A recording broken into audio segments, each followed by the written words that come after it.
Hello? Hello? Hello? I could have sworn there's a podcast today. Where is he? Where's the host with the most? So strange. Maybe the anime scared him away. Can't blame him. I mean, come on. Seriously? Studio Period again? And they even credit Period Plus. Who the hell would do that? I mean, why? Okay. Now I'm wondering where he has gone to because he's really not answering my call. What to do now? What should I do? What can I even do? Maybe I should start hosting. You know what? That's a good idea. Yeah. You know what? I'll take over from here. I'll do the podcast. But what about the guests? What about the guests? Damn, what about the guests? You know what? I could do it by myself. It's yeah, I could do it. I could do it alone. I don't need another guest to help me out. I mean, yeah, the guest would be a huge benefit because sometimes you like to hear two Wait, different. wait. I'm, I'm, I made it. At least, I hope I did. Oh, huh. I thought you vanished. I thought you vanished in thin air and completely forgot about the podcast because I was either here so early or maybe you're just too late. I I don't. mean, I was in the middle of watching your name. I don't know if that counts as an excuse, but That. Hmm. yeah, Blu-ray release. Yeah. That's true. It's a And the good movie way was to. I was like, oh right, yeah. I forgot there was something I had to do. Yeah. Well, it is a good way to erase your mind from the anime that is going to happen next year. That is Tokyo Ghoul Red. Brought to you by Why? Studio Period. Not brought to you by anything that's better than them, which is 90% of the entire industry. Yeah, kind of wish we had the old period though. The Yu Yu Hakusho days. Well, I mean, if it was like that, then fine. I'm welcome to it, even though I probably still have a bad sour taste from Route A, but Yeah, maybe Route definitely. That's A, for sure. maybe Route A would have been different if it was like back in the days with a better director, better animators. Well, they still have some good, decent amount of anime, but they like to do the outsource things. They like to use the people from outside, and they don't really care too much of the real significant moments. I mean, they sure didn't take that much care with Legend of Korra back then. So who am I to judge, right? And then you're reminding me about that too. Yeah, Uh, that too. the pain, the pain. It hurts. Oh man, kind of remind me of the Gonzo of the industry. Man, the final days before. Damn Gonzo, I remember them. I mean, they used to be good until, yeah, Until then. yeah. I still remember. I think it was Blast Blue. I was like, oh, what the hell? Oh, Gonzo, that's who. Every time I look at the label, Gonzo. Oof. You're right. Yeah. I almost thought Gonzo was I think it's Manga Globe. They're gone too, but I think they reinvent themselves. And apparently those guys are doing another anime that's from Young Jump, which I don't know if I should be going yay or going nay. Be very optimistic. That's probably the best advice I can give. Yeah. Kind of scared now. I am too. I'm really scared about that too. Yep. But we're not here for the anime, okay? First and foremost, we're not here for the anime. We're here for the chapter, if you will. Now, I know we missed out on the last chapter, and I'll actually get to that story right as I'm about to do this introduction. So, hey guys, what's up? Lucky Cheese 7 is here today, who was late again because he was watching your name, and it was amazing seeing that again. And I could talk about that film all day with anybody, but this is Tokyo Ghoul related, so I have to push that to the side right now. And as always, I got a special friend / special guest with me today who actually didn't really get the chance to introduce himself, so I'll let him do the honors. Well, I almost became the host with the most for Tokyo Ghoul Red podcast, but yeah, he showed up. Better late than never. So I'm not the host, but I'm definitely the guest of his. And I am Sparda3g once again coming back for another podcast recording. And he's watching Your Name, and that's good and all. I've not yet got myself a Blu-ray of that one. But yeah, I do have the Blu-ray for something else that ends up beating it, but his mouth closed because we're not talking about that. We're talking about Tokyo Ghoul Red right now. We have to talk about this series because we did miss out for the last chapter. Well, actually, there's a little bit complication to that story, and I'll let Yeah, Lucky Chi explain that part, which is a misfortune on our end.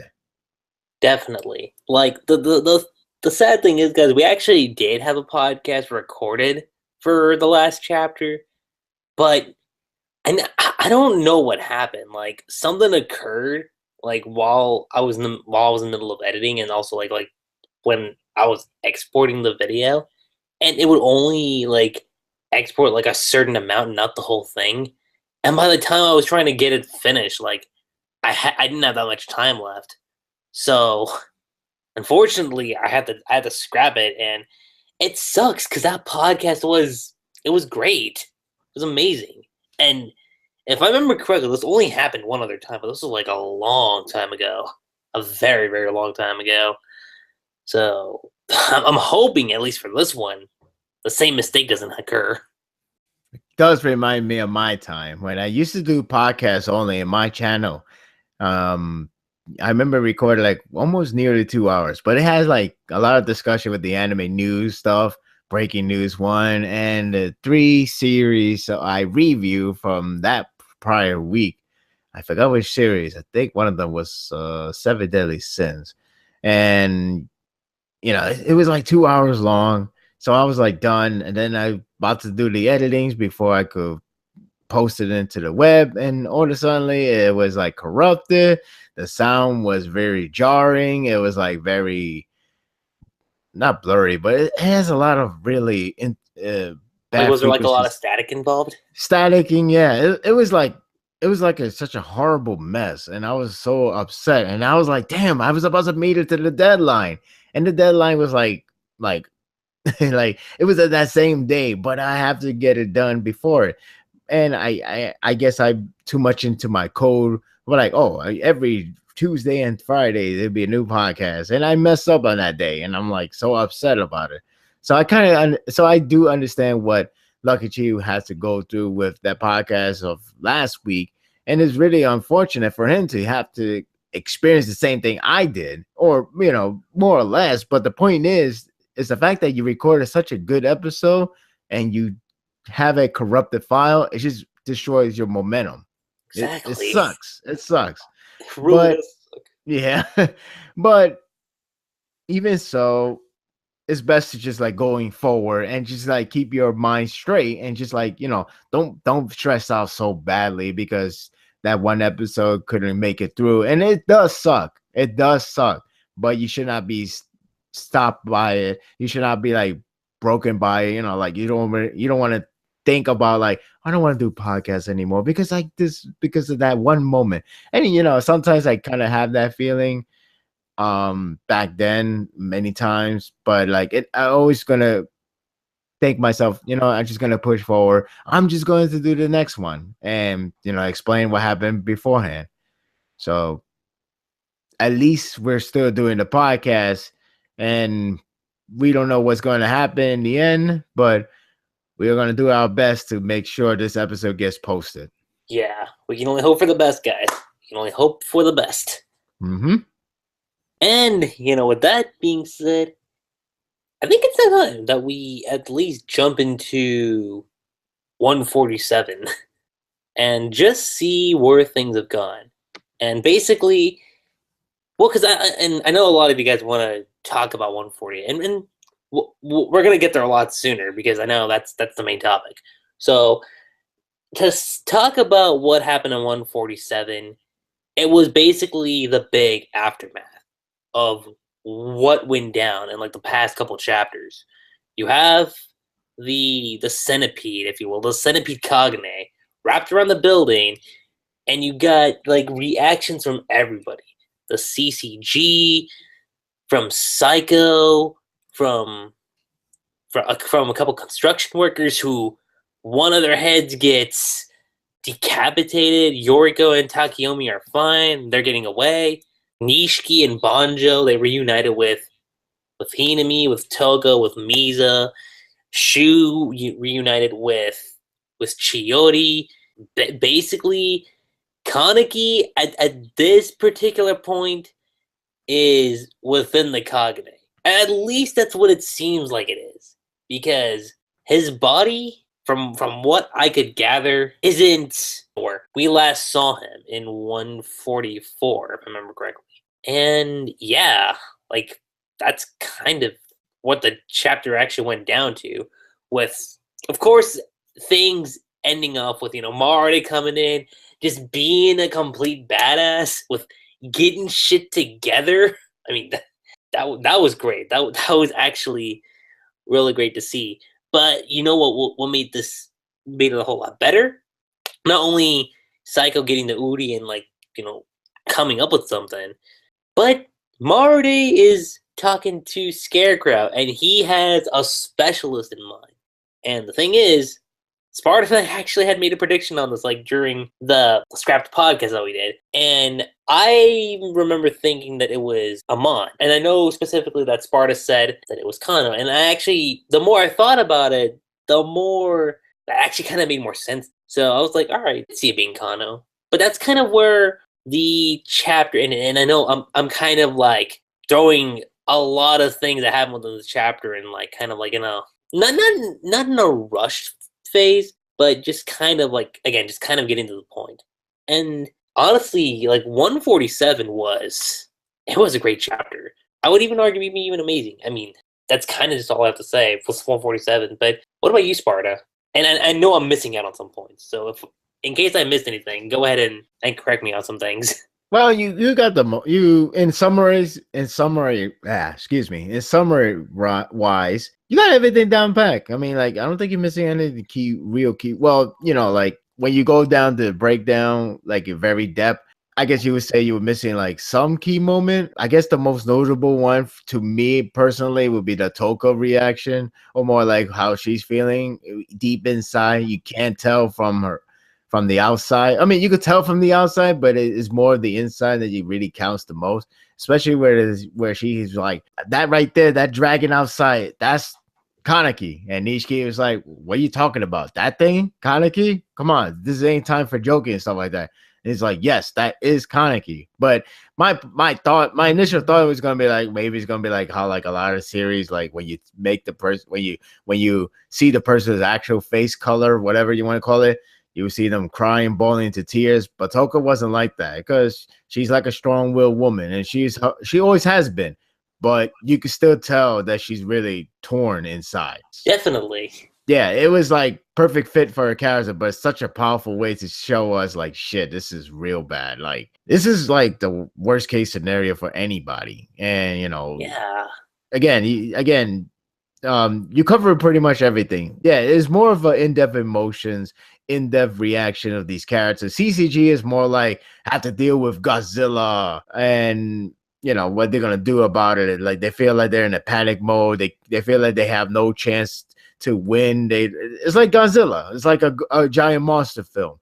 Like, they're like, these soldiers keep bringing out tanks. It just doesn't work. Whatever. While CCG is more of an emotional side, because they know that person is not the true enemy to everybody, is more like just a common enemy, but by default or by the force, of course, that whole shenanigan with Furuta that happened to made Kaneki into a dragon. So CCG wise, they just see it as like a Godzilla giant monster flick, while the ghouls pretty much the goat.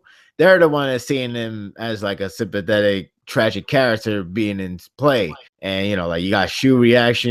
He felt like he was responsible to lead to this mess because he couldn't have the chance to stop him. And it is hard to argue against him. The only thing you could argue against him is what he's going to do next. And of course, thankfully, Horty was there to stop Shu from doing something reckless. Because what he's gonna do at that point, he's gonna repeat everything. Everything almost felt the exact same thing from part one. So thankfully, he was stopped and he was told, like, you gotta think carefully before you even react. Which is true, because that's one thing he has been lacking, which is understandable. Because like when it comes to like normal stuff without Kaneki being involved, it's like he's more collective. But when Kaneki is involved in a real bad situation, that's when he loses his mind. Yeah, like he gets like extremely reckless with the situation.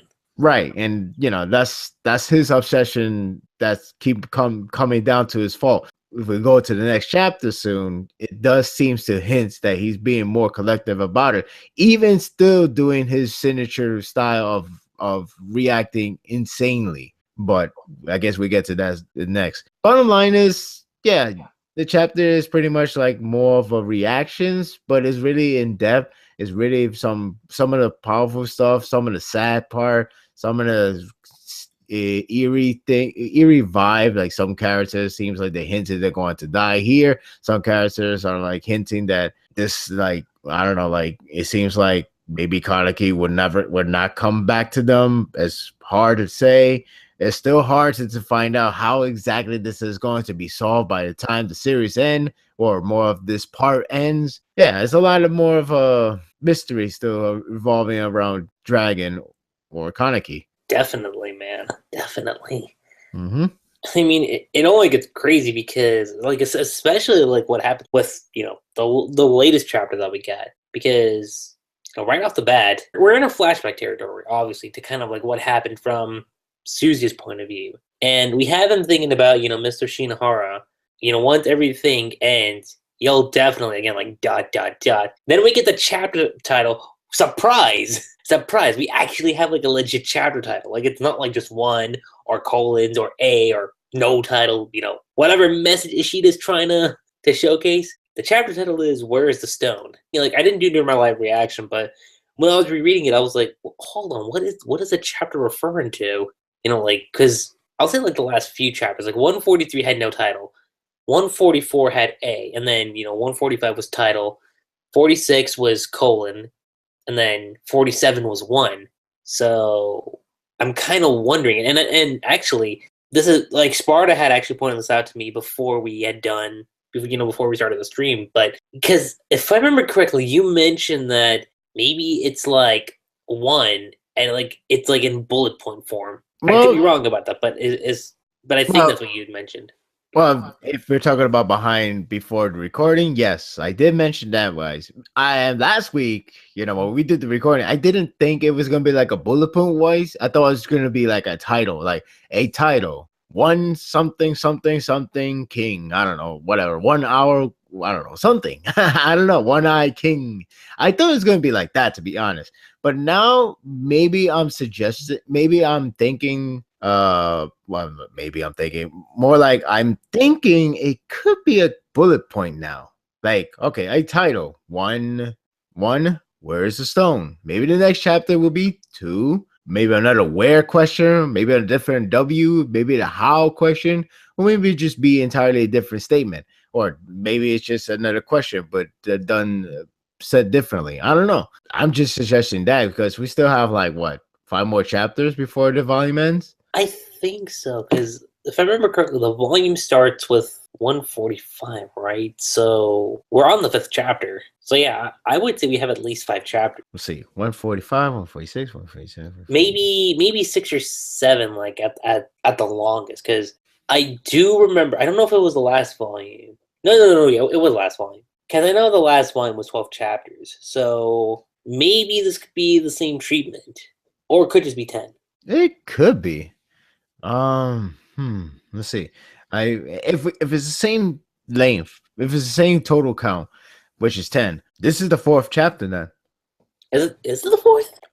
Is 144 included in the last volume? Oh yeah, okay. I So made an yeah, error then. My yeah, bad. yeah. So 145, 146, 147, 148. So yeah, fourth chapter. It's definitely a fourth chapter then. Fourth, okay, so we have 6 chapters left then. Right. You could have fifth chapter being number 2. The sixth chapter will be some question, statement, whatever. And I don't know about the other part. Maybe you could have the third bullet point and then just end it from there. I can see that. It's possible, but we'll see what happens. Maybe it would just completely throw us off. Like, oh, never mind. Forget it, guys. It just doesn't matter anymore. like we could be overanalyzing the meaning of what Ishida's trying to do with the recent chapter titles, but that's that. True, but then again, lately when we feel like we're overthinking, it ends up being what we thinking.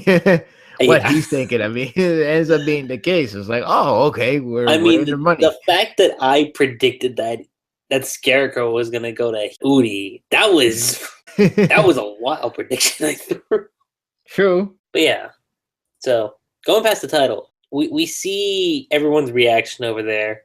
Like, wait, what's going on? And then Susie's like an earth. And then you had Kaneki's Kagane coming in. Basically, Juzo, in a sense, was almost like falling down. To which Mizuru catches him. Susie kind of just like looks back and is like, wait, like he's looking down, kind of going like, well, what's going on? And he then just tells Mizuru like, hey, keep holding me up. It's like, I'll fight them from here. You know, referring to the Kagane, and just to see what was going down, that's insane.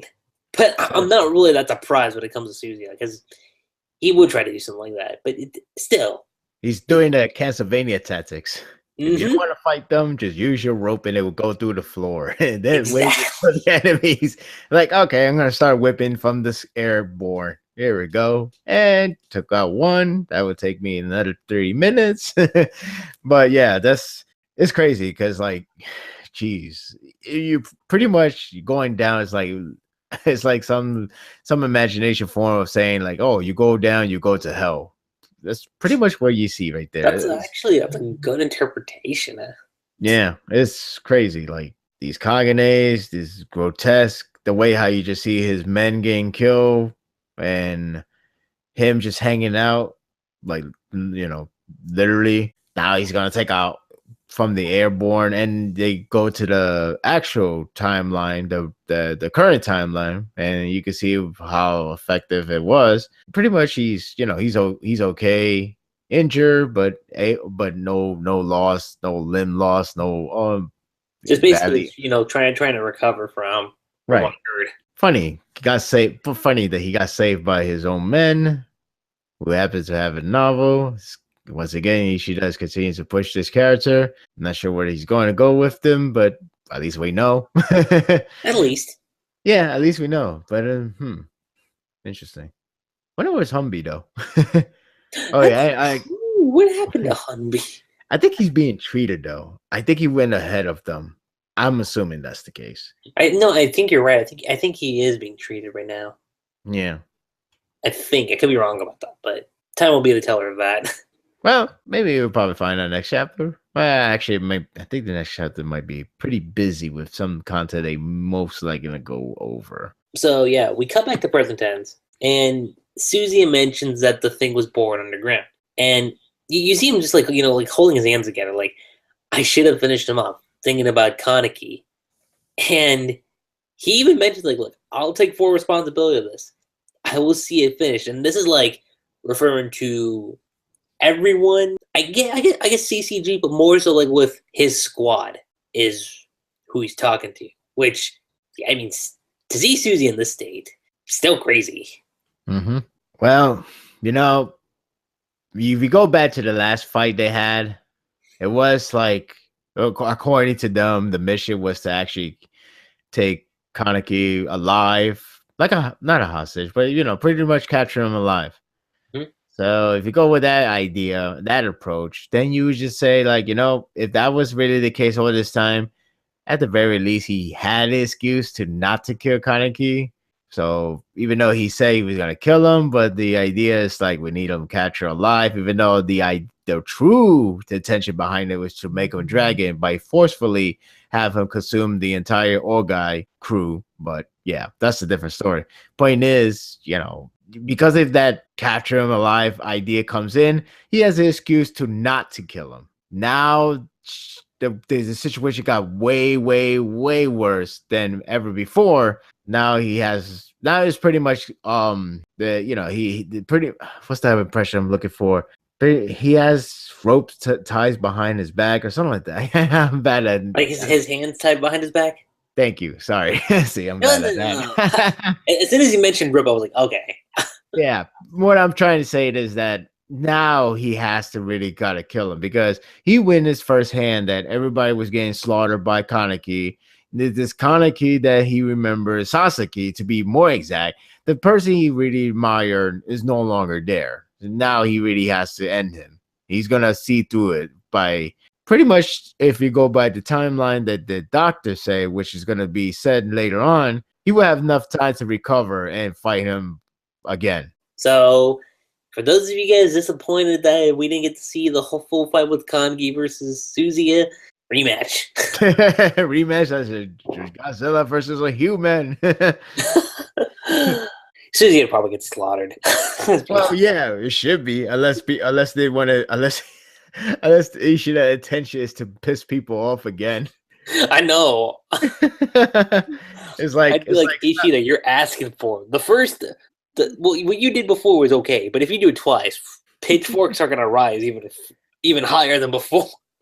Well, quit! Stop making them. Stop making Suzuya like those two Saiyan girls against Goku. Damn it! Oh, that's another debate. It's like, well, that's a different story, to be honest with you. But all I'm saying is that's not going to happen. Just don't think that way. If it happens, well, shit. Remember, Sparta said it first. but yeah, that's not going to happen. Honestly, what is going to happen is just more sadness. That's what's going to happen because now he has to kill his best friend or his close friend, whatever you want to call him. Mm-hmm. His brother, if you will. Yes, a brother that always have candies in his pocket. Oh, that's right. Oh, that's kind of sad, actually. That is sad. Exactly. Unless Dragon actually have a pocket and have a candy for him. Problem solved. All right, CCG, you're on your own. if that's actually true, I'm gonna be like, Ishida, what the hell? I was like, this ain't no time for game. Come on. It's candy. I'm like, no, Ishida. Not right now. I only use it when it's necessary. But we could be stuck on the Suzy conversation for a very long time. We could. But the thing is, as cool as it is to talk about Suzuya, that's not really the meat of the chapter, if you will. Oh no. No. This next part we're about to get to, that's where the highlight of the chapter. Because we cut to Marude, and he is with Dr. Uguro. Basically, Ugura. This dude was the guy who essentially saved Akira's life during the last arc that took place. And Marude basically mentioned, hey, I apologize for summoning you so suddenly, Dr. Ogura. And he's like, not at all. To which you have Marude saying, of course, as a member of the CCG, I have a few words for you about your activities. But given the circumstances, let's let bygones be bygones. Of course. Besides, I'm basically a part-timer at the moment. I assume you've seen it, no? It's like, yes, a fearsome sight indeed. Basically, we're kind of referring to the cognate that's like wrapped around the building. Ogura's like, so the reason you call me is that monster, I take it. Nope. Well, and yo. This. Because we see some feet walking in. And then I turn to the next page, and my eyes were glued through the screen for a good 2 minutes. I was looking at this, I was like, Ishida, you better not be trolling me with this shit.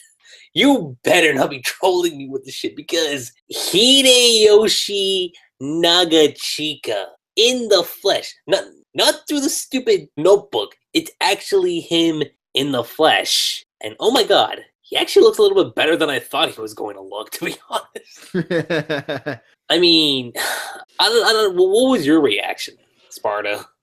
Towards what exactly? To just seeing Hide. Just seeing him. Well, Yeah. first thing foremost, I thought it was a pretty neat idea to do this kind of tactic because we could actually narrow it down now. Back then, I used to think maybe it's his entire face that got disfigured, messed up real bad by Kaneki. So That's now what we I could, do. yeah. So now we could narrow it down to the lower mouth, to the mouth, Kind of like and the jaw area, because the jaw to the neck region area. I mean, it's hinting it could be neck as well, or it goes both ways. It could either hint that it goes from the jaws to all the way to the neck, or it could just be the jaws, and that alone is the reason why he cannot talk fluid until he got this device, which is nifty and I guess it come in handy. But the point is, it does give you the idea, like, okay, what we gotta pay attention now is no longer the entire head, because his head looks fine, the yeah, upper head, his hair looks specifically how it looked back then, so right? If that bit's anything, fine. yeah, if anything, this whole scarf I did makes him look cooler. I know, like I was looking at I looked at this and I was like, Heaty, did you take a page from L from the Death Note movie? He probably did. I mean, I was like, Ishida, did you really? He's like, I like this kind of type of I mean, character. it looks cool. Make no mistake, it looks really cool to see Heaty with like this kind of design. Yeah, I just like the fact that one of them actually mentioned the Hachikawa look. I was like, wow, I didn't even think about that, but thank you for telling me that now. Yeah, that's actually true. And the funny thing is, I actually went back and checked Hachikawa's design. Yeah, And if you recall, his jaw was almost kind of messed up too. right. It's like it was definitely not. It was definitely not a healthy state. It was definitely in a disfigure, but at least he could still talk. Mm-hmm. But yeah, but for Kide, it's still hard to determine how badly it was is damaged. We just know that it's no longer the case of the entire face or even his hair is so messed up that it can no longer. Yeah, like he's unrecognizable. Right, it's no longer that level of like, wow. If you didn't tell me you were Hide, I would have been thinking, who's this guy? You know. Yeah, It's not, seriously. but that's not the case anymore. I mean, now we know that this is Hide, and we see that his nose to upper region is actually pretty fine. It's pretty good. Mm-hmm. Uh, it's the bottom part that's still in questions, especially the jaw area. It seems like it could go both ways. Either the neck got messed up as well as his lower face, the jaw area. I mean, or it could be just the jaw, and maybe he has no real jaw. The maybe he doesn't have a jaw anymore. I don't know that, or maybe the jaw is really in a rough shape, and that he Like cannot talk. reconfigurated. I Right. forget the actual term, but that might be what it is. It might be that one, but yeah, you get my point though. That's the way how it's being addressed. But Because the only thing I remember, the only other thing I remember was during the flashback with Amon. He had a scar around his neck too. well, So, because you can see a little bit of the scar like near like where his mouth is supposed to be. So, like, kind of. So, from what it looks like, it seems like it starts from the mouth and it ends right around like where his neck region is. So, I want to say it looks like it's damaged around there. yeah, that's what I was thinking. To me, it feels like it's only a matter of time we're going to see the entire face full display. Definitely. Yeah, unless he somehow doesn't do anything throughout the entire chapter arc, then I guess part 3. But I feel like it will happen this one. It will happen in this arc. Oh, definitely. Like, To me, I'll to go ahead. me, no, I'm sorry. To me, that Kaneki and Hide has to reunite one more time. Oh, They just have it to. definitely has to. Mm-hmm. Yeah. They have to unite. Cue unite. in the emotional scene. Yeah, I mean, look, and there's one thing I have to say, everyone. We at least got a face reveal to some extent. I'll give Ishida that. We did get a face reveal to some extent. So, at least we know what the face kind of looks like. And for the most part, it's recognizable. Yeah. It's honestly the best way I can put it. But I mean, look, we can talk about Hide's design like all day. There's a lot in the chapter that we have to talk about, so to basically continue from where I left off, think you'll be able to speak, and he did like and the doctor's like, yeah, like we prepared a device to enable him to converse. He probably won't get the hang of it today, but if he practices, this is actually kind of funny. It's like, but if he practices and he is like, today's a sunny day. Today is a sunny day.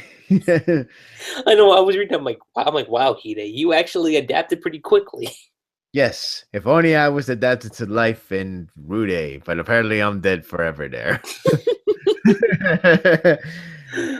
Seriously, what gives about that scene? They have yet to Although, you acknowledge know it. what? There's one thing I actually do want to kind of bring up. So, it's the device. Like, is it like that's able to allow Hide to speak through his own voice, right? Or like, is the voice kind of modulated? Because that's what I was a little unsure about, whether if he's actually talking like through his own voice, or if it's a little modulated.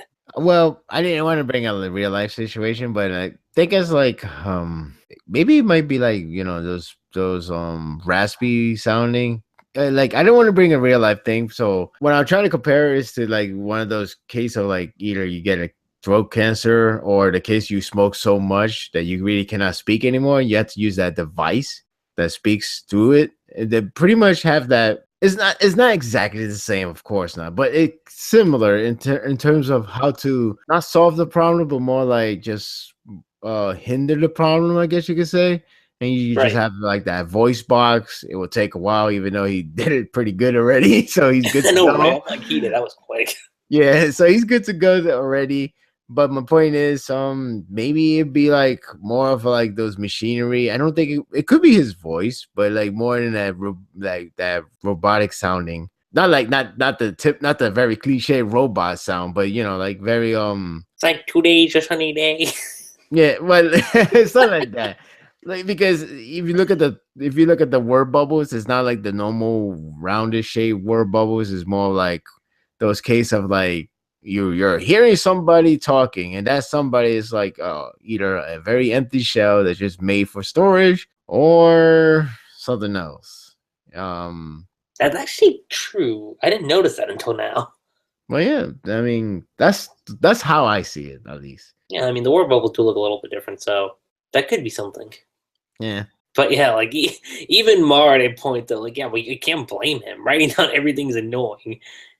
I mean, he's not exactly wrong because he did misspell specialist in the last chapter. True. Which is That's amusing, true. by the way.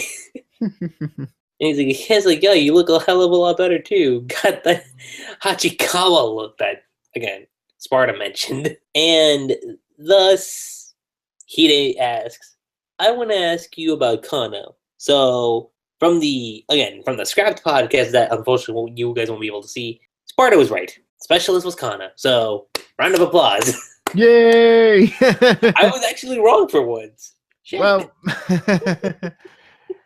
I'll say this. I thought it was gonna be I never thought of it, to be honest.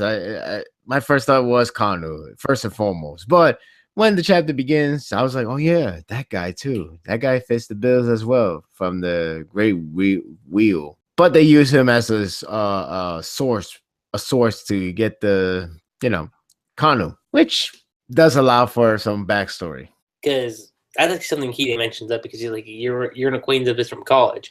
I hear that he had other, more personal interests, to which Ogra says none of it was particularly flattering, but I've looked into his past. I don't want to say, well, okay, yeah, it is kind of tragic. So we see kind of Kano's past. Like in his youth, he was a cheerful boy. Apparently, he would often tell jokes and make people laugh. However, right before he entered college, he lost his mother to illness. It changed him as a person. According to his classmates, his mother suffered for quite some time, and until she passed away, Akihiro would visit her in the hospital every day without fail. Apparently, his dream to become a doctor is the one that he had since his childhood. So Ichide is like a little speechless, and Marne kind of mentions like, yeah, his mother's illness may have motivated him to choose that path.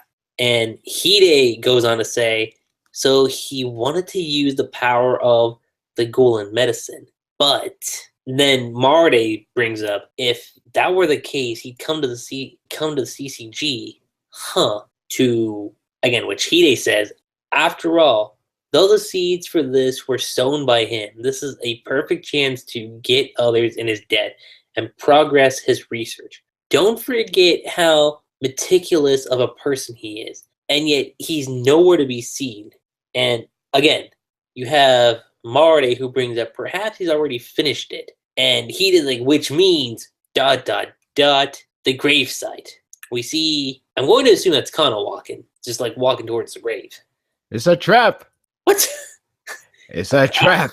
Why does everybody think it's a trap? I don't know. What makes yeah, I don't think it would be any trap. But I am curious. No. I was quoting Empire Strikes Back at what should have ended. But yeah, we got this situation. I don't know if they're gonna meet him. I don't know if they're gonna actually come find him and actually, get some answer right at the graveyard. I don't know that will happen. I mean, it could still happen, to be honest, but tricky. I know, it's like, what's gonna happen? I mean, time will tell. It's like, I feel like I've been saying that throughout this podcast so far, but yeah, it's like we just gotta wait and see. Yeah. And it's funny because right after there, like, Mara, he just gets up from his sofa and he's just like, so he's reporting to his mother, eh? Like, the expression is, I mean, I get it, but it's just kind of priceless to see. But it is interesting because, like, we're finally getting to understand more or less of his backstory, of Connor's backstory, because we need to know what gives with this guy. I mean, yeah, he is like a monster, which is ironic when it's all said and done. Yeah.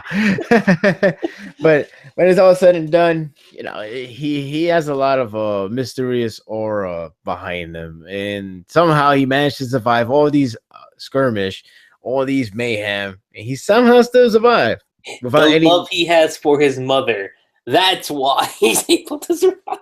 Well, I don't know it works that way. It doesn't work that way exactly. The point is, no, it doesn't work that way. But it's interesting because, like, it's funny how nobody really reflects on what he has accomplished. It's more like because they only know that this is the specialist that Hide wants to meet, but he's no longer there because he went to the grave, according to them, the way how they put the pieces together, which is funny that they never mention what he has done because they're not aware. Because, okay, it's more of us putting the pieces together, and we could be right or we could be wrong, and maybe it will be our side for this part.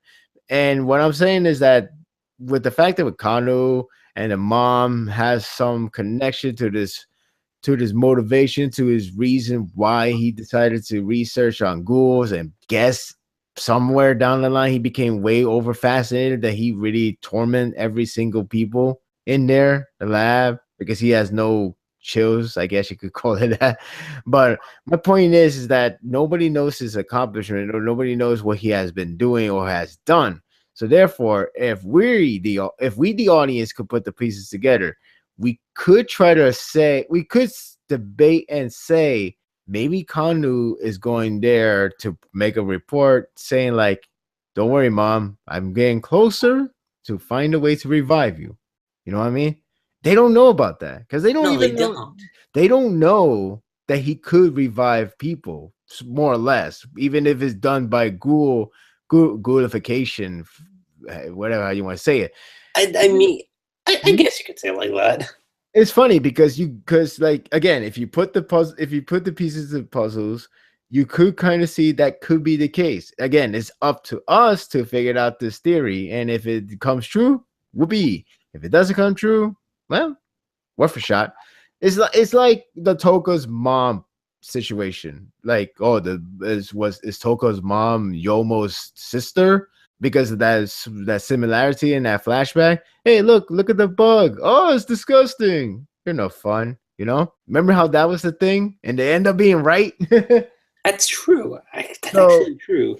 Yeah, so like if you put the pieces together for Kanu, maybe could be the same case. Like maybe it has to do with reviving his mom. I mean, I don't think that's the only thing he's going to do because he has mentioned about the birdcage ideology, but that's a different story because we're gonna go one step at a time. Anyway, going back to this Kanu thing, it's interesting because when you look all the way back to the very first chapter of the series, it's like everything he goes through is a challenge to him, and he managed to succeed it. Like, can he make a human into ghoul? And the answer is yes, because Kaneki says so. Well, he didn't say so per se, but he does provide as a exhibit A because he was supposed to die. The doctor said he was going to die regardless. But then all of a sudden, once you put the organ of a ghoul to his body, presto, he's back alive. But now he's a ghoul. And then he does the same for the owl treatment. He did it with Takizawa. So it does work with Takizawa. It does work with other people. It does work that if you use the other organs from a different source, such as an owl, in this case, that works. Then because of this fascination of the quinks being done differently and being done more safely, quote unquote, to not really become a ghoul, but use some of the utilization of a Kagane like a ghoul. And somehow he found that way. Kanu, Atasi Shirazu, and found a way to perfected it to the point that he could revive the dead. That's how it looks like. Probably is, probably not. I don't know. Well, actually it is, but there's some circumstances behind it, of course. Then the only questionable part is the whole using Kaneki's RC cells that's going rampage, that's making clones of itself, mixed with neural research, which is still a very question in mind because we don't know too much of that research yet. So now that's like a even more challenging to him. Like, where does it end? Does it end there that he's like, yeah, okay, this is the limit, or does he find a way? And if he does find a way, this guy can really do some miracle out of his ass, And if that's the case, maybe he is going for try to revive his mom for that one piece of sake. I don't know. Yeah, I mean that I could actually see that happening. It's crazy because it's like every time he does a new research, it gets more successful. Yeah, it gets more successful, and then now that we know this backstory, it seems like it does connect to that. But it really does. Yeah, like what transpired him to say, like, you know what, I'm going to revive these dead guys because, research. And yeah, and now you kind of finally. I don't want to see you have everything completed. Like I think this is like scratching the surface. Right. That's honestly the best way I can put it. Like this whole thing with Kano, like it's really interesting, like you said before. Mm-hmm. But again, I don't think that's everything we have right now. It's like I said, we're only scratching the surface. Yeah, we if anything, we only got the motivation, but when it comes to the 100, when it comes to his mind, his goal, everything, we only, like you said, scratching the surface. We only getting part of it.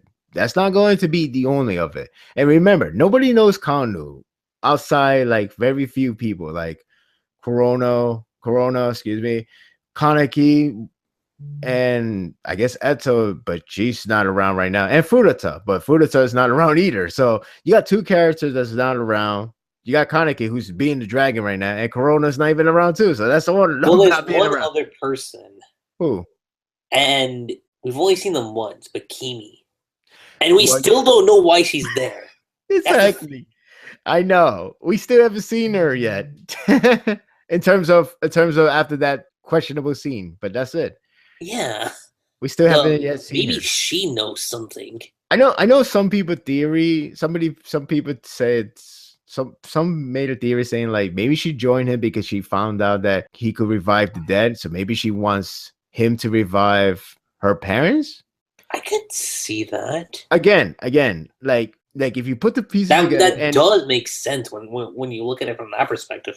yeah, and it's funny because a lot of people keep making. I know a lot of people keep using the whole Frankenstein part where he said to Corona, like I'm not a Dr. Frankenstein, Like I understand why you always use that kind of evidence that he cannot revive the dead. It's not. You gotta remember what Dr. Frankenstein did.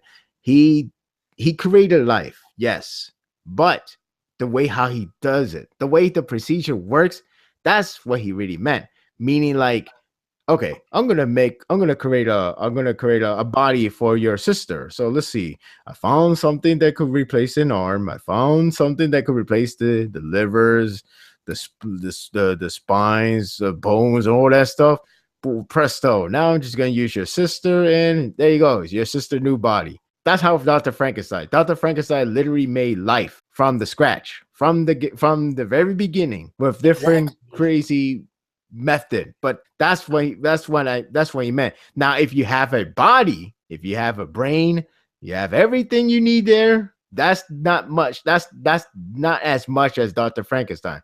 You could revive the dead if somehow he could do it. I don't know why or how. Probably has to do with the ghoulification. That's my understanding so far. But point is, you can revive them. But if you're gonna revive them with a new body, no, that's just too much. Definitely. That's what he mean by Dr. Frankenstein. Again, I mean, like, yeah, he's crazy. He's insane, and he could lie. Of course, he could lie. But that part is like he's being a cocky asshole. Yeah, he really is. Yeah. So now we just want to know if they're going to make it in time to find him and get him to speak with Marude, Hide, and all the rest of the CCG that's going to work together in order to freaking stop Dragon. But I guess that we have to wait for the next chapter. I'm assuming according to the chapter preview, but we'll see. Well, then the thing is, like right now, like this volume. And again, I've been saying this for a while, but I do feel like this volume is kind of wrapping up the story of Tokyo Ghoul in a lot of ways. Like I know we're like 4 chapters deep, but like this chapter and the last chapter specifically have kind of already shown that, at least to me, that we are kind of like starting to wrap things up. No, I agree with you 100%. I agree with that. I thought the exact same thing. Like, we're wrapping it up. I keep calling it the final, not final chapter, but I keep calling it like the final phase of the entire series, the entire chapter, as in the chapter of the series. Basically, chapter 2 of the series is Rare, the Right. king. Right. That's what I meant. But yeah, I agree that we are closing into the end of the entire chapter of the series. So, and And- Tony, man. Yeah, and you know, I've seen a lot of stuff like where things end before we get into like say a part 3, and Sparta knows this too, but it just feels rushed. You know, like with the series we've encountered. But Tokyo Ghoul, and I've noticed this, it just flows so naturally. It's like yeah, like it's moving at a natural progressive stance. It's like it's like I've been saying. We have like 6 chapters left, and I know that may make you guys worry, but it's like I've been saying, like it's gonna be the end of Tokyo Ghoul Re. It's not gonna be the end of the entirety of the Tokyo Ghoul series. You're gonna get a part 3. That is gonna come. It will happen. We just gotta wait. That's it. Yeah, it will happen. The only question the only question I have in my mind is how they're gonna solve this situation. If they can That's it. solve this, Yeah. yeah. I just want to see how they solve it, and then all the focus goes to like what part 3 is gonna hold. What is going to happen that one? Right now, I'm just focusing what's going to happen to Kaneki because that's the most questionable part. Like his fate, a little like I know. Oh, go on. No, I'm just saying his fate is still up in the air, and that's the only one that I'm really, really, really curious what is going to happen for him. Exactly. And the point I was going to make up was like, I know people like to bring up the main character plot armor, but that doesn't really work with Tokyo Ghoul. Not so much, no. No, even if you're the main character, you still get screwed over. Yeah. I mean, like, yeah, look, the best you cannot get is death, but that's it. Everything else, torment, suffering, you still get those. Oh, you get those in a good top form. I mean, if there's another manga series that could kind of compare this to, Berserk. Oh yeah, there's that. Yeah, there's that. There's Berserk. Going from there, Marade was kind of like making a stance. It's like, stake out Kanu's mother's grave right now. No, like, stop sitting around and It was hilarious. Every time I see Mario, like just pull this kind of shit, I don't know. It just I'm just it's. glad he's back. I know it just was kind of refreshing. Yeah, That's way I can put it. Like, we've had like all these like downer moments, and then you have this guy just show up going like, no, fuck this shit. We gotta pull. I'm like, what? Like Mario. yeah, he's like always in the top spirit. Like, I mean, it's true. Like, yeah, it looks really bad. It looks like the worst of the worst. But come on, man, get your ass up and be in your A game all day. Mm-hmm. That's what you pretty much telling them. Like, come on, seriously, guys. I mean, like, even the doctor asks, like, so wait, why is the curiosity about Akira all of a sudden? All he says is this. He's like, because he's a maggot specialist. Simple. Call him maggot. Jeez. Right. And Hide and the doctor kind of just like, okay. Yeah, cool. Yeah.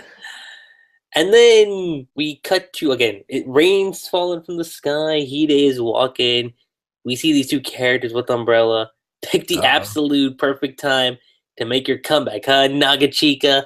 And, oh, these guys finally decided to leave the damn coffee shop. They probably were like, okay, we've had our break. I was gonna play the Zelda Treasure Chest song. Finally, these two characters are back. Where the hell you been? Seriously, I've been asking this question for months, and now it's like, yeah, we're back. I'm like, you guys were away for like almost 2 volumes. What the hell? They're like they should have been like that meme, where that GIF where the guy came from pizza shop. He got like stack of pizzas already in hype, and all you just see his house is on fire or something, or apartment. That's what these two should be like. All right, we're finally back from Germany trip, and oh my god, what is that giant centipede doing there? I know. That's horrible. What a horrible day to come back. It's like, hey, we're back from a big kid. What happened here? Oh my god! If only we could find Kaneki right now and tell him to stop that big giant monster. Oh, that's Kaneki. Wow. Yeah, so these two are literally back in the spotlight, and it's great. But yeah, I still ask, what were they doing? I beg for a flashback. Seriously, this deserves not a 2-chapter flashback. No, hell no. That's too much. Yeah, it's just one chapter, half chapter. That's all you need, to be honest. That's all you need, like half a chapter. Yeah, unless the explanation is pretty much 125 all the way to this. Oh my god! All the way to this very moment. Then, well, fine. I guess that's excusable. I guess we can take that, but it's still like, okay, it's still like, yeah, they went through that experience while Kaneki was doing that shit. So now they pick up the right time to come back because, well, yeah. We got this happening. Seriously. But that was just my reaction, just seeing these two characters come back again. You know, Amon and Akira. What was your reaction, Sparta? It's about time. Because where the hell you been? It's about time. Was it really? Well, more or less. Not really in a frustrated way, but more like just like, oh, there they are, finally. Well, I wouldn't say it was frustrated, but I wouldn't say frustrated either. But you know, it's just funny because it's like, where are they? Yeah. Now the only one that still remain missing is Ayato, but we'll see what happens to that guy. Probably still searching for the other king. If he even around. No, like, he's the only guy. Because I remember these 3 were like the biggest characters on my radar. Now it's like, all right, we went from 3 to 1. Like that. So yeah, Ayato, where are you right now?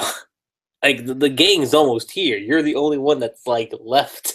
I mean, I know the 24th Ward is a nice, cozy place, but everyone's. You need to come. I don't even think he's aware of like what's going up on the surface. If only we have Kaneki to save us. Oh wait. It's like Aito comes like he's like, it's like, all right, finished everything over here with the damn kids. Finally back to the what happened over here. I can imagine that being Aito's reaction. Oh man. Ayato would be like that guy who came back to get a pizza and all the burn the rooms are burning now. It's actually a good way to put it. What the? It's like, what is this? That would be the best way to end the chapter. Ayato's finally back, and his first word is "What the fuck?" It's like I walk away for a few days and look what happened. If you guys get the reference to that video game, then you know what it is. Yeah. Like I leave home for a few days and look what happened. But in all seriousness, you have Hide basically telling them, yeah, the washes were after me. Apparently I was in their way. They don't need to write things down anymore, huh? And this is Amon talking. The CCG made it happen. Wish they made me more handsome too. I mean, you look fine for the most part, Hide. I mean, I don't really see too much to complain about. Unless he has no job. Aside from what you're covering up, maybe, but that's it. Yeah, it's not like you went bald. It's not like, oh, look, Hide, you're finally back. It's good Like, to it's not like you got the Shirazu treatment. Well, that's Buzzka, but yes. Well, yeah, that's what I mean. Like, you know, it's not like you went Buzz. Yeah, but still, it's not like you went bald. It would have been like awkward. Be like, hey, Kaneki, is that you, Hide? No, it cannot be. Is it you? Yes, it is you. You look really fine. Everything looks perfect. And then he takes out a hat. Oh, I got bald. Bald. My eyes. My eyes. That's way bad if that was the case. So, hey, it could have been worse, damn it. No. It's like I said earlier. I thought his condition was worse because of like how he had the mask on. But yeah, but again, like just seeing how he looks, halfway through, he looks fine for the most part. Well, yeah, definitely. Yeah, like again, the only other thing I notice is like his little scar that's appearing. That's kind of like just bleeding out through the mask, but that's it. Yeah, that's why I was like, now we know something really went wrong with his jaws. My best guess. It's all Kaneki's fault. Blame Kaneki, everyone. All the Hide fanboys and fangirls, if you guys want someone to complain to, complain to Kaneki. He's the blame for everything. No, I'm just joking. Great. Now you make Furuta even more correct. Oh my god. You're right. Yep. Moving on. So, Hide goes on to say, it's easier for me to move about now that the washes are gone. Pretty tough, aren't they? And you have Akira asking, what were you doing in that getup of yours? And he's basically just saying watching. During the auction operation, watching if there was anyone that could save Kaneki, and on Rue if I had the insurance I needed. And they're like, insurance? Yeah, I still can't say for sure, but that I do. But Dr. Chigiyu, I'm assuming that's how you say the name, predicts that we... Huh? You said Doctor who? Is it Chigiyu or like Chigiu? Don't know if that. It's a weird name. Yeah, let's go with that. A weird name. Dr. Weird Name. Dr. Yu. There we go. Yeah. Better. Oh, that doctor. Yeah. Yeah, Dr. Yu predicts that we have 72 hours, so 3 days, until it starts moving again. So basically right now, it's in hibernation. Pretty much. So that's it. That's how long he'll be able to stay like that without being attacked. That's our time limit. If only I'd managed to make use of myself, Kaneki might not have turned into that. And you know what? I know this is like the first official time we're actually seeing like Hide like in the flesh, but now like you can actually see how he really feels about the whole thing. Like just the look on his face and just the way how he's clenching his fist. Like I feel bad for Hide. I really do. Because like because of how far he went for Kaneki and just to see how far Kaneki went just to protect everyone that he cared about to become that thing, if you know what I mean. Yeah. But yeah, what about you, Sparta? Well, Hide, he's a great guy. I think that's something we could all establish, to be honest.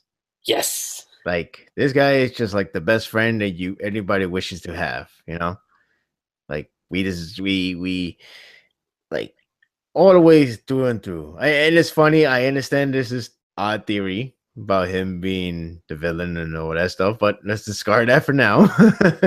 I don't think that's the case now, especially like with Yeah, but going back to this, like he's always been on his side. And even in that chapter where he pretty much talked to him when he was still in this Kagaja mix-up mode, and he just like, it's supposed to shock him. It's supposed to be like, holy crap, this can't be happening. Or like, oh my god, you're a ghoul now, like anything like that. And all he just did is like, hey, don't worry about it, man. I already knew about it. It's all cool. It's like he's really like understandable. He's not gonna be like, oh, I can't deal with you, Kaneki. No, I can't do that. No, it didn't become like that at all. No, and if you go back to part one, he went to CCG, and he still managed to try to track down Kaneki because that's his best friend, his companion, his bro. So he's always been thick and through. Thick. How you say it again? Basically, he's always been on his side, no matter what. And seeing part We two, looked out for him. right? He's like his guardian angel, I guess you could say.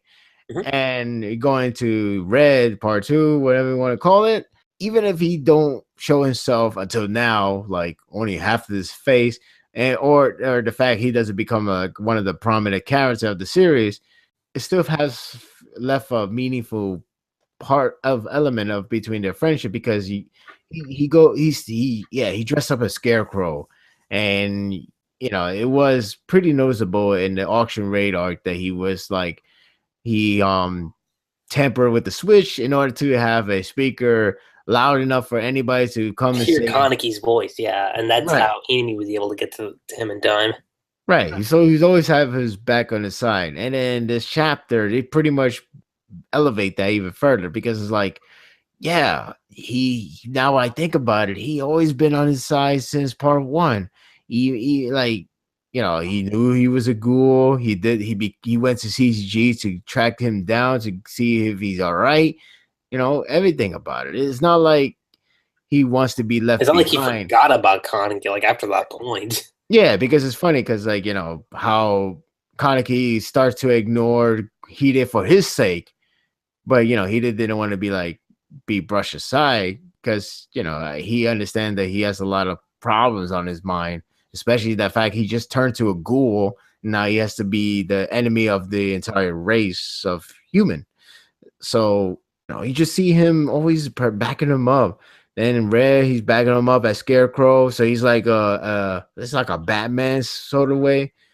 Because you don't know who's helping you out. You just know it's just some random guy with a bad drawing with a top hat just saving you somehow. and bonus, he been helping out the other causes as well in a different way. Like he asked for Udi to help him out because he's good and he's a good guy. Then he saved Amon because he's a good guy as well. Yeah, this guy was all over the place, but he did it to protect his friend. And even if he does fail, even if he did fail to prevent Dragon to occur for Kaneki, it's not gonna stop him. He's gonna find a way to make. Yeah, he's gonna find a way to revert this. He's gonna find a way to make up for his mistake. So as he proclaimed, and come on, that's just like such a nice bromance scene I because mean, like that reunion's gonna be emotional yes, when it yes, happens. That's for yeah. sure. Unless he kill them off before they even get to it, that would be the worst case. But that's like I hope that Hide, better not the happen. literal coolest guy ever. Yeah, the cool. Yeah, this is the true definition of the coolest guy ever. All right, there is not that. There's no more sarcasm, no more reference. This is a literal coolest guy ever. Mm-hmm. Yeah. Yeah, seriously. Mm-hmm. And I just like the fact that Alma don't need to hear any more answers or different reasons. It's like because he understands that greatly. He understands that perfectly after all that experience he had in part one. Yeah, it's like yeah, I know what you mean when you said that, and yeah, you could draw a lot of conclusion from that too. Definitely. Cause yeah, like he even goes on to say like I got something. I got a plan. Like he and that's when Amon's like, yeah. So what is it like? So is that the reason you call this?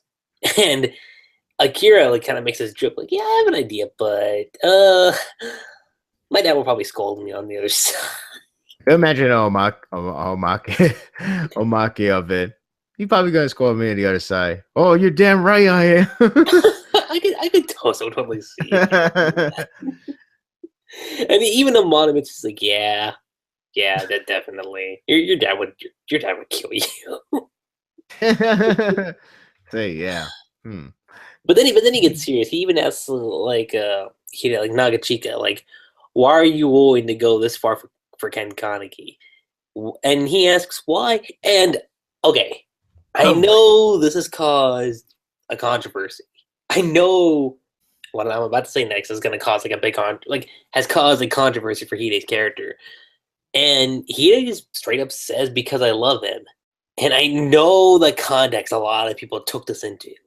And honestly, I don't think that's the case. I don't think that's the case. And the other reason being because when you look at it, I mean, Kaneki's already with Toka. That's already a canon ship. So if it's literally that term, then well, I mean, I guess it would show, yeah, like Hide's not exactly a straight guy, and there's nothing wrong with that. But when you consider the relationship in part one, I don't really think I didn't really see anything like that with Hide's character. I just thought that I just think that like him and Kaneki are best buds, bros for life. So when I hear like the context like because I love him, I read no well not well yeah I guess register. I kind of take that as like I care about him because he's my bro. That's the context I took it to. And I think like that's Ishida's way of addressing that. But what about you, Sparta? Well, first of all, I almost made a prelude joke by saying like, well, this war has gotten very interesting. And I'm not talking about going against Dragon, but but I think people would take it too serious, and Oh yeah, definitely. they probably would not like me when I'm trying to say it because it is nothing against the idea of like I don't want to be told that like you're not looking at this point of view. I am looking at every point of view. I'm not being a homophobe. I'm not being No, definitely anything. not. There's like honestly, I support the idea of true love wins. Basically, any love, anything. It doesn't Any matter to me. sexuality. Exactly, it doesn't matter to me. What matters is that if it's genuine, then it's true. That's it. Right.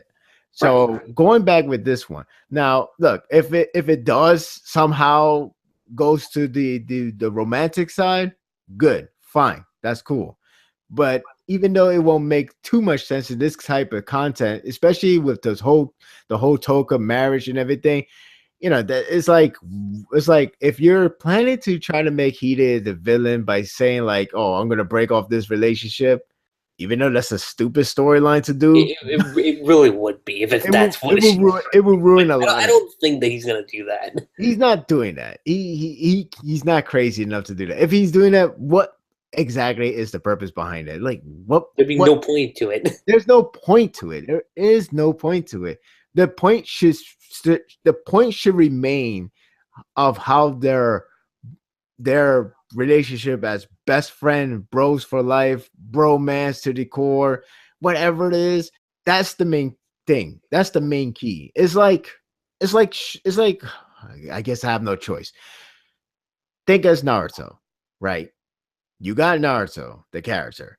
You got the love interest, even though it changed. You got you got the relationship with his father that he never had, but he managed to get some of fatherly love for a short while.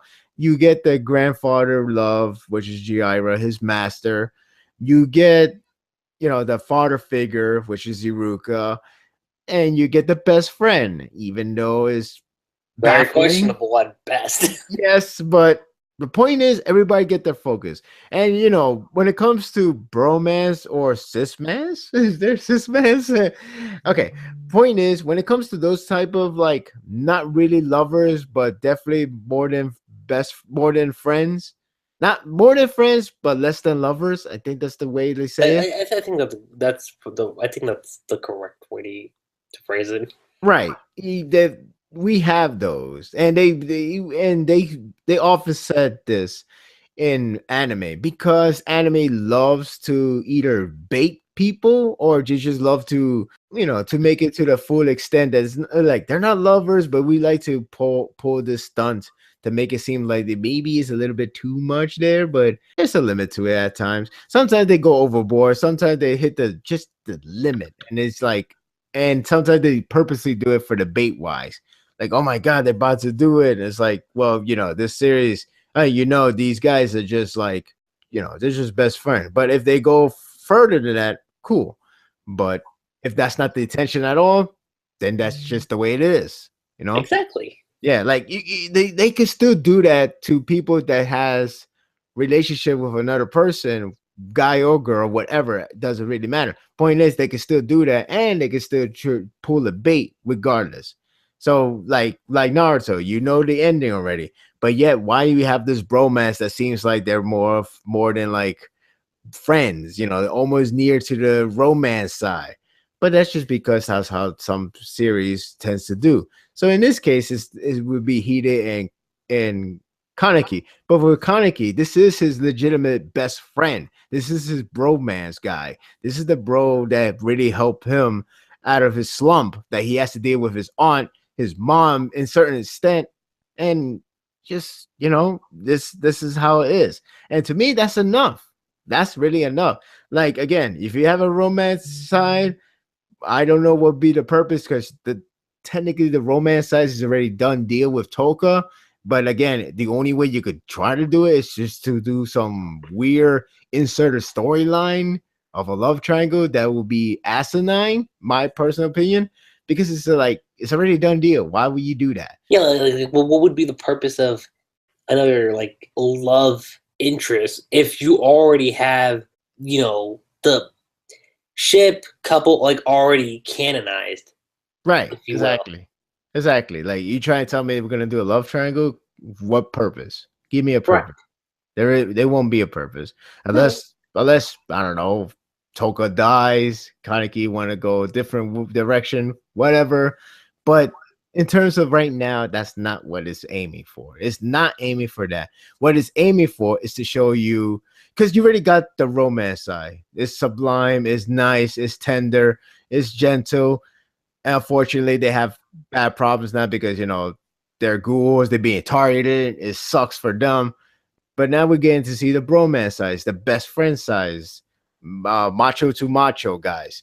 We have Hide, the guy who's his best friend, the guy who can't talk, but thankfully he got the device, but he's still. So you can't talk now.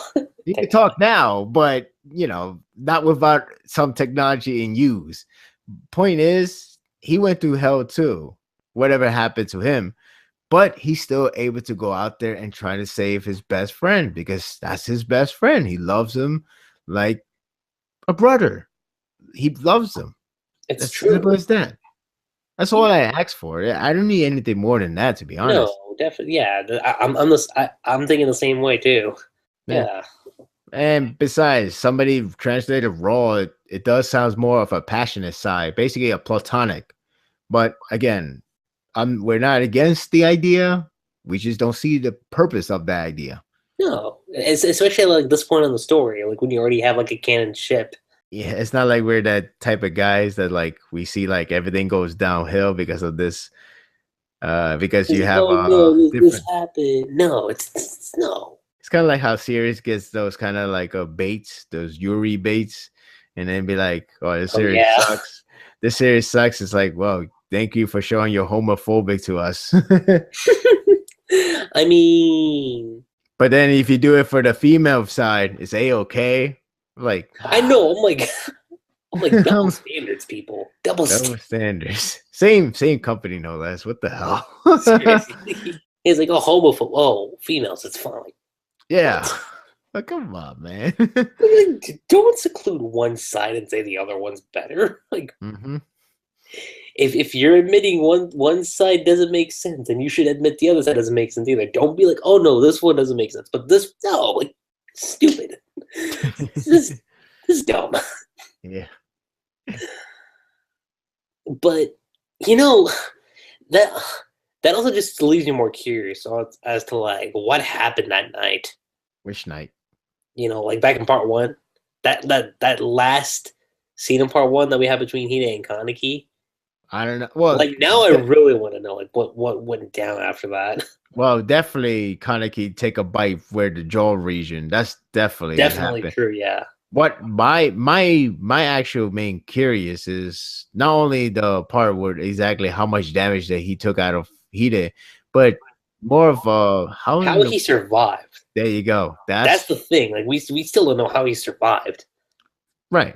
He should be dead because if he lose a jaw, if that's true, he should be dead regardless. Mm-hmm. Because they're determined he died. That's how CCG determined he died. I mean, he's dead in Rude, but he died natural. Well, not natural cause, but he died naturally. Sorry, he died naturally, as in you get stabbed, bleed to death, the end. So someone, okay, we know somebody had to save him, but who? I can't think. Well, hold on. I'm Arima. maybe no, because Kaneki woke up, and no, because from what I recall, Kaneki woke up. He already had some blood in his mouth, so he was out for a while, and Hide was nowhere to be seen. Mm-hmm. So I wonder. I was gonna say Eto, but then I was thinking, what purpose would she have in saving Hide? That's true. I was about to say the same thing. What purpose would that be? That wouldn't really make much sense. And Amon was already captured by Kana, so that's out of the question. Very curious. And Takizawa he was long gone. Oh yeah, that guy lost that arm bad. Remember that one. So the only other candidate I could kind of see would be Akira. Then again, why hide it? Yeah, because his name is Hide. But if you pronounce it in English, it's Hyde. I'm just kidding. Oh. Seriously, though. I don't know. I really don't know. It's very... Something tells me we're going to get a flashback. We're going to. Flashback. But yeah, like that's basically the important question. It's how he survived and who saved him. Mm-hmm. Those are the main two questions that we're curious about. Yeah. And we're probably going to get it. I bet you 100% we're probably going to get in this volume. I can probably say that for certain. Only time will tell. So yeah, after that, after the quote that Hide just said, he's like, do I need another reason? You know, she's kind of like laughing it off to himself. And Amon's there, and he says, no, let's go. Thus, we cut to the remaining GOAT members. We have Toka there, and okay, I didn't notice this the first time, but she's wearing Kaneki's shirt, which is nice. I actually think that looks cool. Yeah, you're right. Yeah, I just noticed it and I was like, oh my god, yeah, she's wearing Kaneki's shirt. That makes a lot of sense now. Makes a lot of sense. Given the baby warmth, thinking about dad here is the only thing I have of your dad right now. Because dad is elsewhere. He's a day man. That's horrible. Sorry. Eh, But yeah, like Toka's there, and she looking depressed. And I don't blame her. I really don't. And you got Nishiki here. He's like, your kid's getting cold too, And Toka, not really having much to say. If only it stopped the rain. What should I do? I guess you're pondering the same question.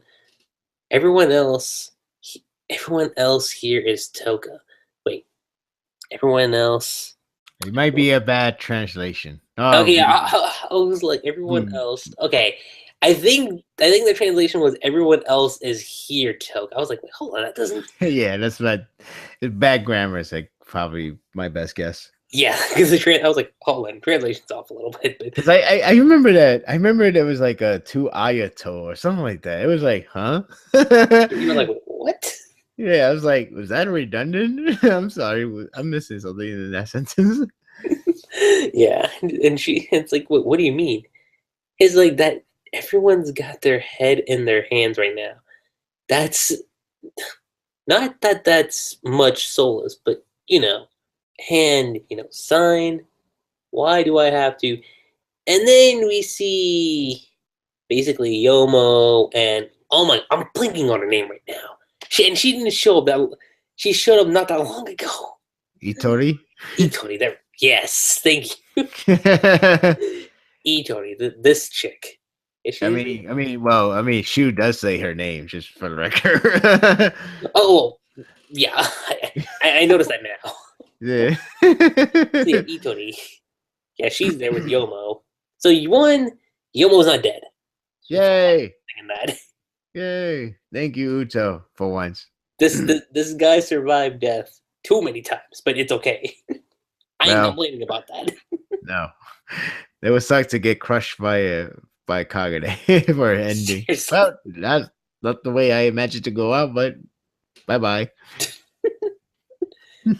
Yeah, like Itori's like, up you go. It's like Renji Yomo was like, we thought he'd been buried alive, and she was like, wait, Miss Itori, why?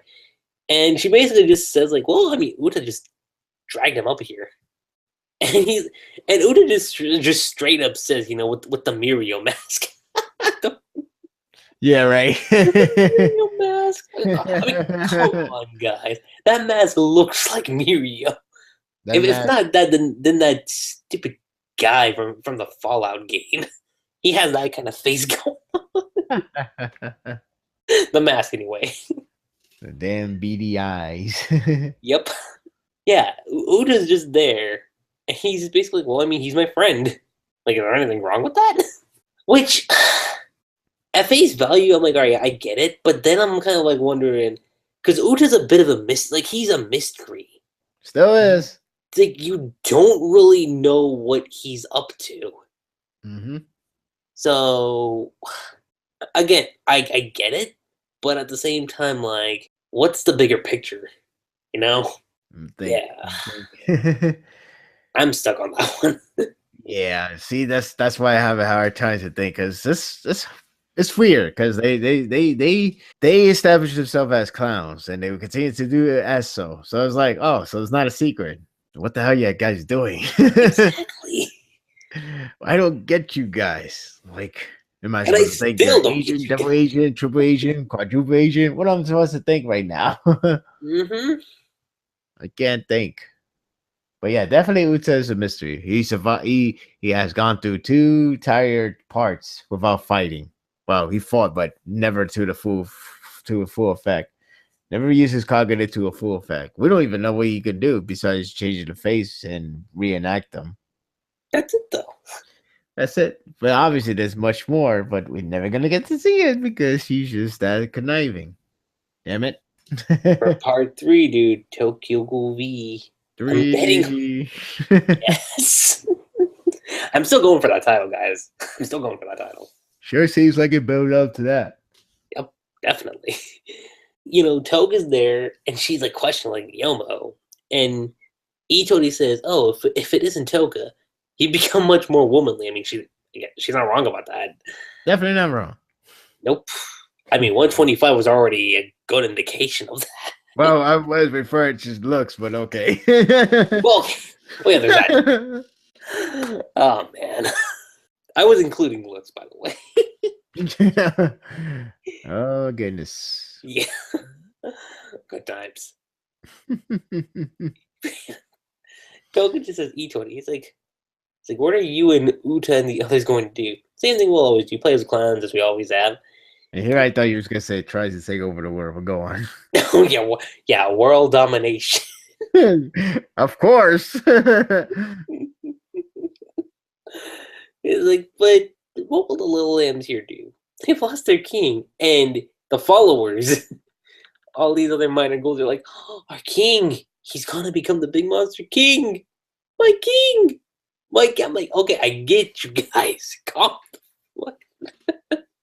I'm joking, but I feel bad for these guys. I really do. Yeah, I think you should run. It's better than just waiting to get killed here. And again, she was a little speechless of this whole thing. It's like, run. No, but it's like opposed to running, are we then? It's like, how about watching till the end? Watching. Itori, again, just flat out says, I mean, Kaneki became that thing because he wanted to save you. And that just leaves an impact on Toga. And I mean in a very, very big way. Yeah. Because you see the look on Toga's face. Like, she's trying to keep it in, and she looks like she's about to she looks like she's about to like break down and cry. Which that or just at least snap her neck while she's at it. Right. I mean, that would do me a favor because after Roma, she has to go out now. like Roma's gone now. Itori. Yeah, this you know what I say it. This bitch. I mean, he rarely says that, folks. He rarely says like she knows what she's doing, and she has been doing this since part 1. We all remember this, guys. Like, it's funny because you remember in part 1, she feels like she was like with you guys, like, yeah, you know, this is actually a tough situation, Kaneki, all that stuff. But when the series ends, she laughed her ass off that she's like, wow, I cannot believe she fell for every shit I said, and he just go with it. This guy. And I'm like, wow. Yeah, that's true. So pretty much she's doing the same thing to the people. She's manipulating them. She's manipulating everyone.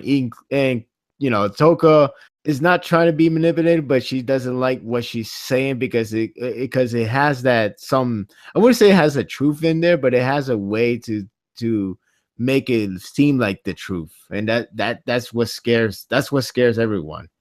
Because it's like shit. It's like, you know, that's hard to argue against. I guess that's the best way I could say. Because it's like it has that vision. Like, look, you have the king that you all worship him, and he always tells you, hey, you know, we're going to save people. We're not going to kill them. We're going to stop them from fighting. We're going to stop them from killing us because we the ghouls are like the same as them. So what we're going to try to do is have it like a peace treaty some way, in some form. It's going to take time, but we're going to make it work. But now that he turned to dragon, it's like, well, you know, these guys were being assholes for their many times that we tried to reason with them. We try to make peace with them, but no, they keep coming by. They keep raiding our area. They keep killing our families, our brothers, our sisters, lovers, everyone. So you know what? I'm turning dragon. I'm going to go rampage the entire city and just kill everybody that they don't deserve to live. So it's like, now you got that vision, and these ghouls are biting every word of it from her. Yeah, and it sucks. It sucks. And the worst part is, again, she plays it too well. That she plays off like she's not. It's not like she's like, you know, like laughing her ass off, like, oh, Kaneki is doing this for you guys, so you should be glad. No, like she's not being like that villain where she's like, yeah, like look at that sad face. No, she's she's basically stating like the honest truth. Right. But that's scary because like That is scary. it's scary because again, when it comes to clowns, they know how to act real good. And that's what bothers me a lot. They I mean, the situation right now is like a good example of that. Yeah, it's a good example. Like again, she's saying all these words that really has a lot of stings to them. Like it just stings you so bad, and they're biting. They buying into it completely. Shit. So you want to get to the last part, the very Yeah, last part? definitely. So again, Toga looks like she's about to like either I've seen a couple interpretations. Either like she's about to shout, she's about to like scream. I was gonna say she's about to like kind of burst in agony just She after probably hearing all that. Huh? no, well, my guess it would be like she would probably like burst out in anger, but again, once again, it'd be deep inside. She'd probably be really hurt because, Mhm. like, again, Kaneki did all this for the people, but not the way not the way what she's trying to say. Well, again, he turned dragon because I guess, because he lost it. Fine. But of course, Kaneki agenda was always to try to make it work out for the ghouls and humans to cooperate somewhat one way or another. Even if that was not too much of his idea, he's trying to do something about it, and of course, he's trying to make a better future for the future for anybody, and especially for his kid. Which now it seems like it all goes downhill. The worst thing you could do is like, let me tell you a story about your dad. He killed many people as dragon. You know, it's like the worst story you could ever tell to your kid now. It really is, dude. It really is. It's like wow, like this. Yeah, that's actually a part of history. Like, damn, I do not want to tell. I do not want to do a show and tell with my father or shit like that anymore. I No, mean, yeah, definitely. no. Still don't understand how Sourdough did it, but no, you know. I almost forgot about that. Point is, it's just gone so much downhill, and in the worst case that could happen is the people actually become something that Kaneki wishes to not to have, and they're falling for it. And the thing is, like after that, like the next page, or I should say the final page, Shu screams like "Shut up!" Yeah. and that just catches everyone's attention. And Hmm. she's like in the background, like boop, picture. Yeah, like, oh, so shocked she took a picture. I know. I was kind of just like, is that? I was like, wait, was that necessary? I mean, she tends to take a picture that's interesting, so That's true. it is an interest. It is an interesting moment since he actually come out and the one that bursts out to tell everyone to shut up. And in a way, it couldn't be any better timing than now to to tell everybody to shut up, and hopefully whatever it leads to next, maybe he could get everybody mind back straight again to not to think about like, yeah, we're winning because we're killing them, but think of differently. Think of something that what the king will really want, because he always been like an adversary, the right hand man of Kaneki for his life. So it's like the fact that Shu actually reacted to the that people are like like all hyped up of that King is killing people for their sake, which is not even true at all. It's like it goes to show you that Shu was really, really behind Kaneki's words about trying to have a better future for everybody and not resulted to killing each other like all day, everyday war. So Right. that's actually really telling to see him to be the one who's telling everybody to shut up, because that means he really is loyal to Kaneki rather than just like sticking by him. He's sticking by his code of honor with the whole, again, with the whole future thing. So that's really a very interesting turn of event. Right. Mm-hmm. But though I gotta admit, I thought that was so good. I was like, "Oh, Toka first like, oh no, hey, that's you." I know, like I thought that was Toko, but then I was like, wait, like then I see the next panel, I'm like, oh wait, like whatever she was about to do, it got cut off like that. Yeah. Wouldn't that be funny if it was if it was her? We're like, never thought I would see that kind of character. No, seriously, I would have been like, oh. Out of character much? I don't know. What should I feel about that?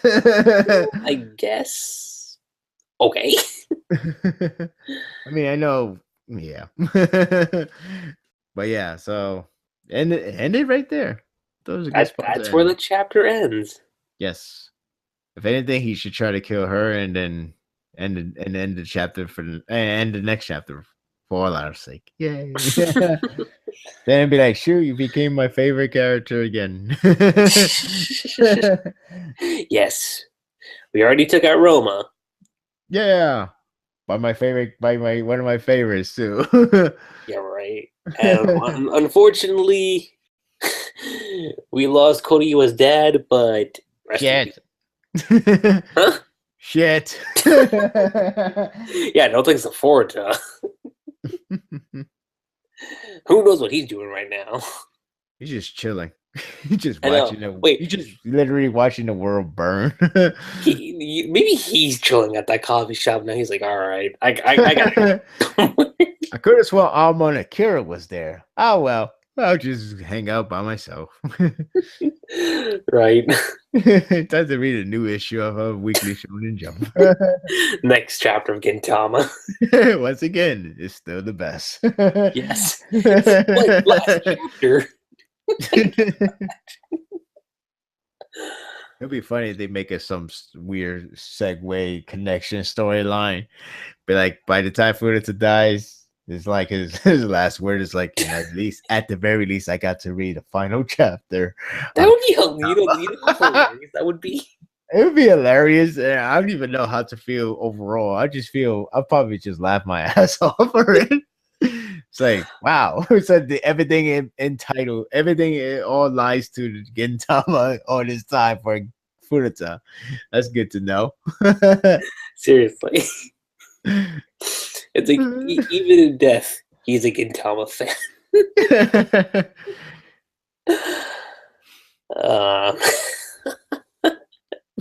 That's too funny. Oh God, kind of want that now. Ishida, I highly doubt you're listening to this, but add that in if you are listening to this. That's too perfect to pass up on. Shoot. You know, here's the other thing. Hide doesn't know Kaneki's gonna be a dad. How the hell is he gonna react?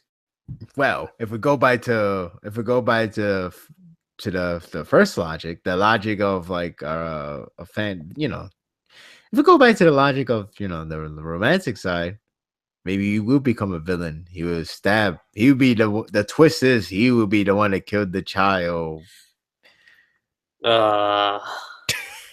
If that happened, I'm just gonna be like, why? I know. I'm gonna go back to this podcast and I'll just say my live reaction. I'm like, guys, if you remember in one of the podcasts, go to Sparda3g because he's.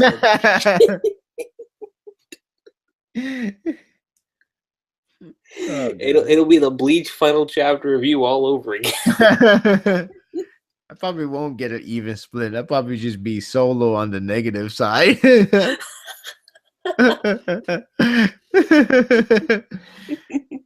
boy.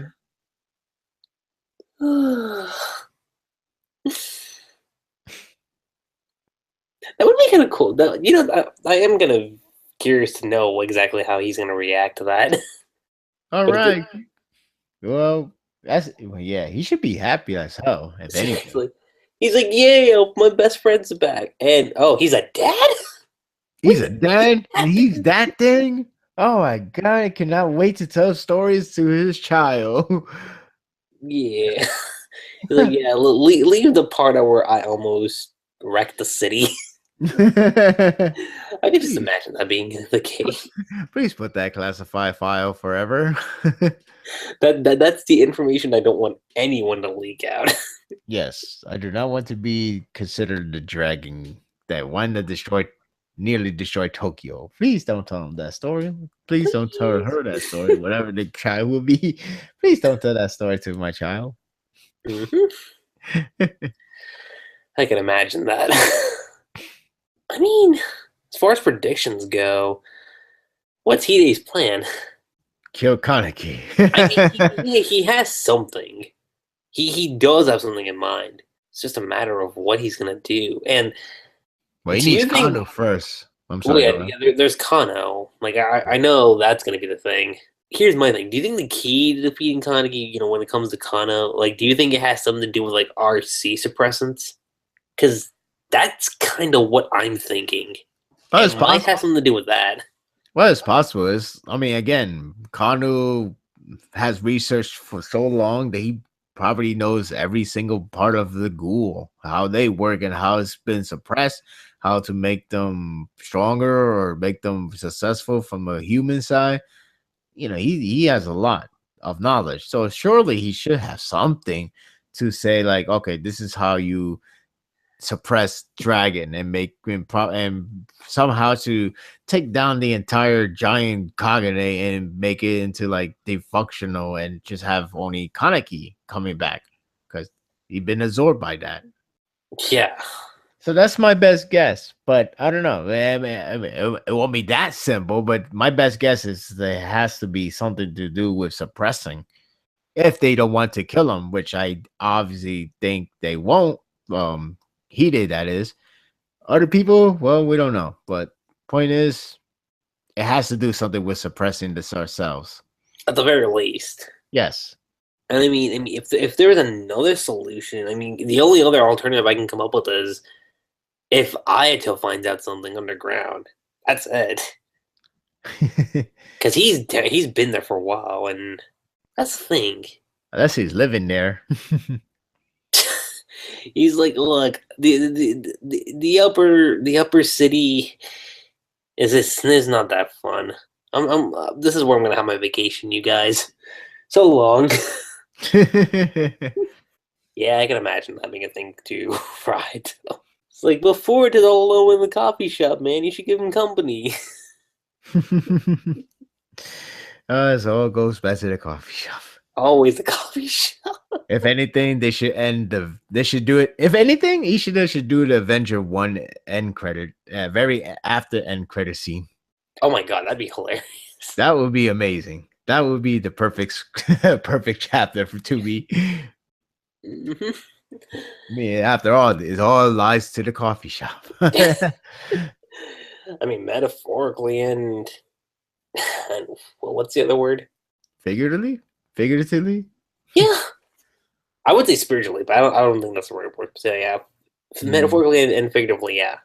It all leads back to the coffee shop. And I mean, look, it's like I said, Kaneki is gonna break free. But even if he does, and I've said this for weeks now, not only is he gonna change as a character, but he's gonna have to go into hiding. True. That's just a fact. Is that all? Yeah, that's kind of just all I had to add. Oh, okay. Well, yeah. Well, we'll see what happens. My guess is that they probably do upper hand Kanu, and maybe this is where we get the discussion between him and Hide. See where they could come up with the plan to stop Kaneki. That's my best guess. That makes sense on Hide's part. Now, as far as what Toka and the others are gonna do, take out Itoni? Yeah.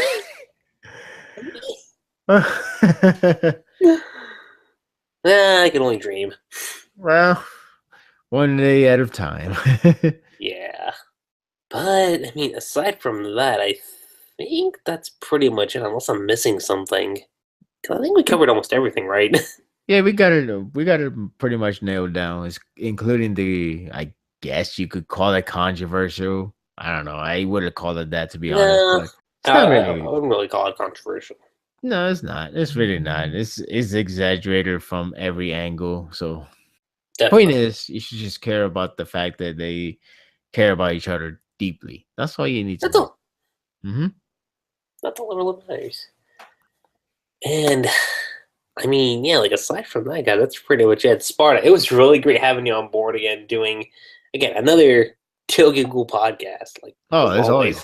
it's always great to do this, you know. Yeah, it's unfortunate about the last recording. That was really fun to do as well. In fact, every other podcast are fun to do.